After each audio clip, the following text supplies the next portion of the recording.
On the 22nd, Intel announced that they made a historic deal with the US government for the US government to buy $8.9 billion in their common stock. Now, what some people are saying is that this is communism or this is unheard of.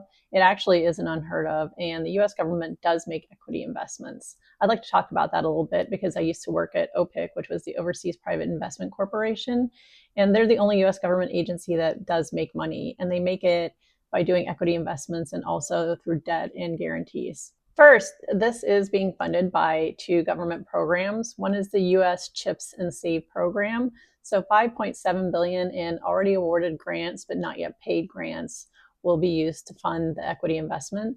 And then another is the Secure Enclave program, which will fund the rest. The US government has taken a strategic interest in other companies. For example, in 2008, the US government took 10% stake in General Motors so that the company wouldn't go under because it meant something to our business and to our security. Also, I used to work at a place called the Overseas Private Investment Corporation, OPIC, which became the DFC, the Development Finance Corporation. DFC can make equity investments in companies that have a strategic interest to the US, and they have their own emerging markets equity fund.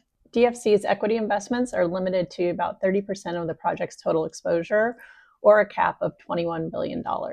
They also do loans, so lending, and they do guarantees. So when I worked there, we looked at lending to small and medium-sized businesses that had some kind of strategic interest. They also had to have some kind of US component. There had to be already a US investor involved.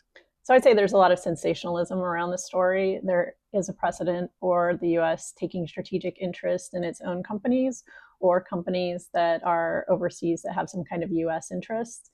And just pay attention to the facts and do your research. For more on this, like and follow.